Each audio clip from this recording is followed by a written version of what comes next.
When the price of a pressure cooker was increased by 15%, the sale of pressure cooker decreased by 15%. What was the net effect on the sale? এই প্ৰশ্নটোত সুধিছে যেতিয়া pressure কুকাৰৰ মূল্য 15% বাঢ়িছিল তেতিয়া pressure কুকাৰৰ বিক্ৰী 15% কমিছিল। তেনেহ'লে মুঠতে বিক্ৰীত কিমান শতাংশ প্ৰভাৱ পৰিছিল?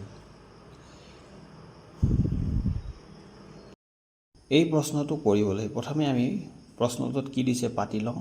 ইয়াত দিছে প্ৰাইচ ইনক্ৰিজ, অৰ্থাৎ বস্তুটোৰ মূল্য বাঢ়িছে 15%। ঠিক তেনেকৈ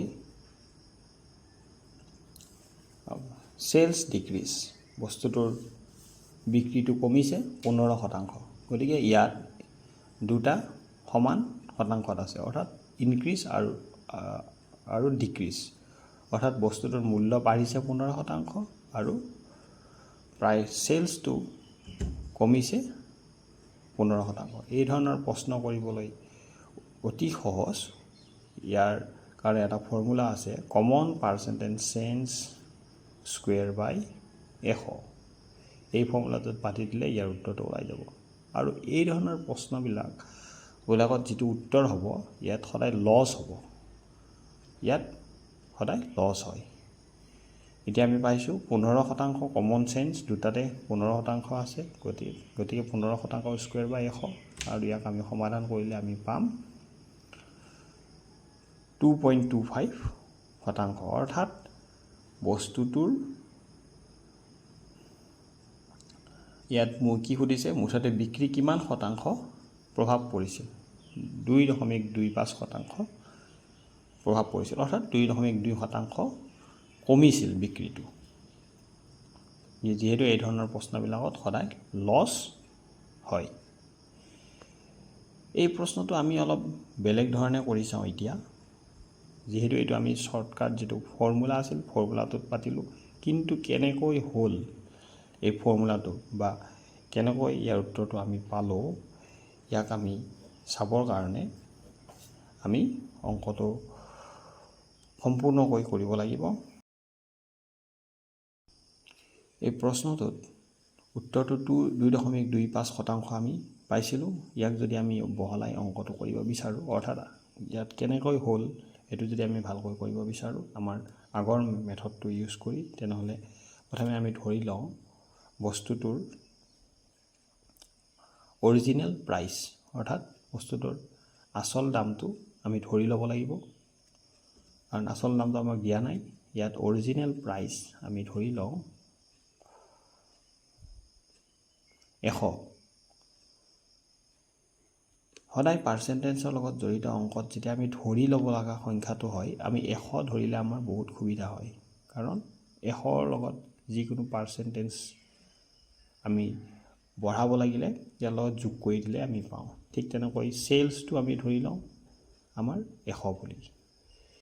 এতিয়া আমি চাওঁ টোটেল আমাৰ ৰিভিনিউ, অৰ্থাৎ অৰিজিনেল প্ৰাইচ আৰু চেলছ যদি পূৰণ কৰি দিওঁ আমি টোটেল কিমান আমি ইনকাম কৰিছিলোঁ সেইটো আমি ওলাই যাব। ইয়াত আমি 10,000 পাই গ'লোঁ। এতিয়া আমি চাওঁ, যিহেতু আমাক প্ৰশ্নটোত কৈছে প্ৰাইচ ইনক্ৰিজ 15%, অৰ্থাৎ বস্তুটোৰ মূল্য 15% বঢ়া বুলি আমাক কৈছে। গতিকে অৰিজিনেল প্ৰাইচটো যিহেতু আমি 100 লৈছোঁ, গতিকে প্ৰাইচ ইনক্ৰিজটো হ'ব শতাংশৰ মানটো আমি যোগ কৰি দিলেই অৰিজিনেল প্ৰাইচৰ লগত আমি পাই যাম।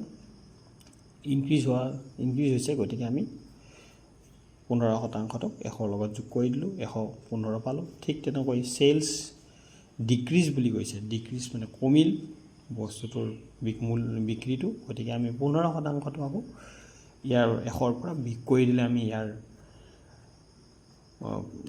ভেলুটো পাই যাম। ঠিক আছে, এতিয়া আমি টোটেল ৰিভিনিউ, এইটোৰ টোটেল ৰিভিনিউটো লৈ লওঁ আমি। দুটাক যদি আমি পূৰণ কৰি দিওঁ 115 আৰু 85, তেনেহ'লে আমি ইয়াৰ উত্তৰটো পাম 9775। অৰ্থাৎ আগতে আমাৰ বস্তুটো যিমান ৰিভিনিউ আছিল তাতকৈ এতিয়া ৰিভিনিউটো কমিল। আগতে আছিল আমাৰ 10,000 এতিয়া হ'ল 9,775। গতিকে ইয়াৰ ডিফাৰেঞ্চটো অৰ্থাৎ আগৰটোৰ পৰা আমাৰ নতুনটো যদি বিয়োগ কৰা যায়, অৰ্থাৎ 10,000 পৰা 9,775 যদি আমি বিয়োগ কৰোঁ, তেনেহ'লে আমি পাম 225। গতিকে আমি অংকটো এনেকৈ কৰি চাব পাৰোঁ। 1,000 অৰ্থাৎ 10,000 ৰেভিনিউৰ কমিল আমাৰ 225। 10,000 ৰেভিনিউৰ পৰা আমাৰ কমিল 225।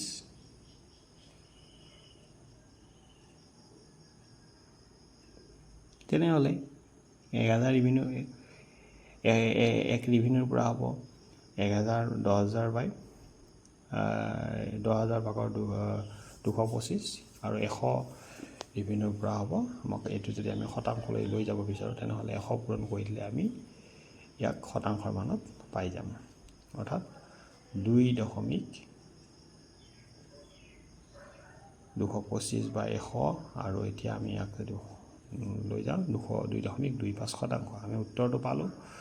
আৰু এই অংকটোক যদি আমি আগৰ আমাৰ নিয়ম মতে, অৰ্থাৎ আপুনি যদি ভিডিঅ'টোৰ প্ৰথম ভিডিঅ'বিলাক চাইছে পাৰ্চেণ্টেজৰ লগত, তেনেহ'লে আমি এটা নিয়ম এটা কৰিছিলোঁ, 3টা চাৰ্কল বা বৃত্ত বনাই সেইটো হিচাপত কৰিব গ'লে আমি এনেকৈ পাতিব লাগিব। 10,000 ওপৰত হ'ব আৰু 9,775 তলত হ'ব। আৰু ইয়াক যদি আমি শতাংশৰ মানটো লৈ লওঁ, তেনেহ'লে 100ৰে পূৰণ কৰিলোঁ। এতিয়া ইয়াৰ উত্তৰটো হ'ব 97.75 শতাংশ, অৰ্থাৎ শতাংশৰ মানটো পালোঁ। কিন্তু আমি এতিয়াও পোৱা নাই এতিয়া কিমান চেঞ্জ হৈছে, অৰ্থাৎ সলনি হৈছে। সলনি হোৱাটো আমি পোৱা নাই।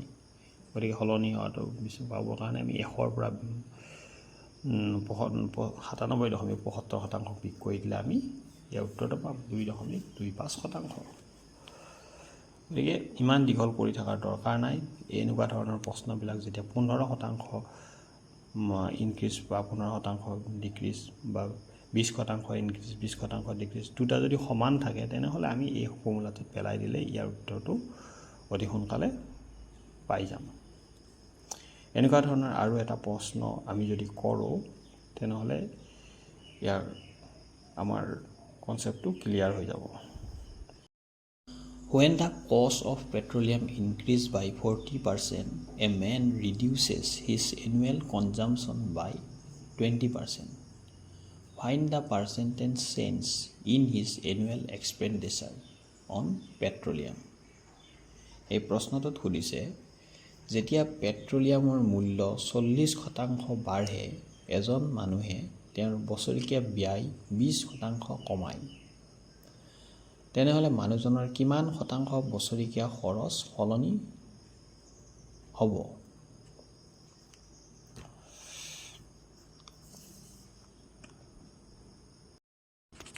প্ৰশ্নটোত কি দিছে সেইটো আমি প্ৰথমে পাতি লওঁ।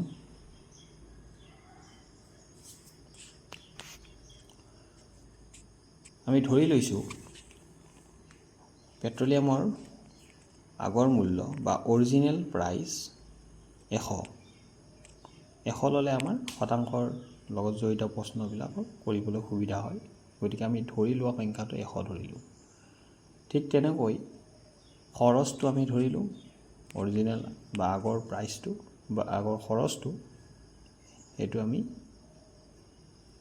100 বুলি ধৰি ল'ম। কনজাম্পশ্যন আমাৰ 100। এতিয়া আমি টোটেল ৰেভিনিউ বা টোটেল আমাৰ ইনকাম কিমান হ'ব? 100 দুটা পূৰণ কৰি দিলোঁ, আমি পালোঁ 10,000। এইটো আমাৰ আগৰ। এতিয়া কৈছে আমাক প্ৰশ্নটোত, যেতিয়া 40% বাঢ়ে, এতিয়া বাঢ়িলে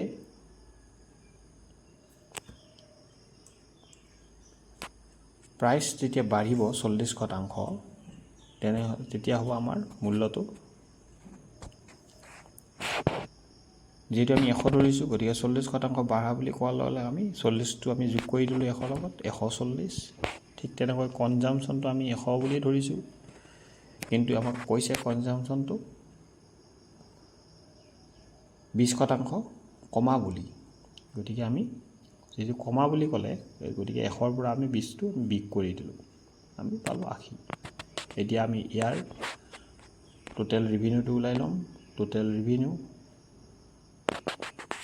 দুটা আমি পূৰণ কৰি দিম, 140 পূৰণ 80, অৰ্থাৎ ইয়াৰ উত্তৰটো হ'ব 11200। অৰ্থাৎ আমি ইয়াত কি পালোঁ, আগৰ ৰেভিনিউটো আছিল 10,000 আৰু এতিয়া হ'ল 11,200। গতিকে আমাৰ সলনি হ'ল কিমান, এইটো বিয়োগ কৰি দিলে ওলাই যাব, নাইবা আমাৰ আগৰ মেথডটোত আমি কৰিব পাৰোঁ। যিহেতু এতিয়া ৰেভিনিউটো বাঢ়ি গ'ল, তেনেহ'লে ইয়াৰ পৰা 11,200 পৰা আমি 10,000টো বিয়োগ কৰি দিলে আমি পাম 1200। অৰ্থাৎ আমাৰ 1200 টকা ইয়াত বাঢ়িল মানুহজনৰ বছৰেকীয়া খৰচ। এতিয়া আমি যদি কৰ অংকটো 10,000ৰ পৰা কিমান বাঢ়িল, 1200 বাঢ়িল। গতিকে 10,000ৰ পৰা বাঢ়িল 1200, গতিকে 100ত বাঢ়িব কিমান, পূৰণ 100। এইখিনি আমি সমাধান কৰিলে আমি পাই যাম 12%।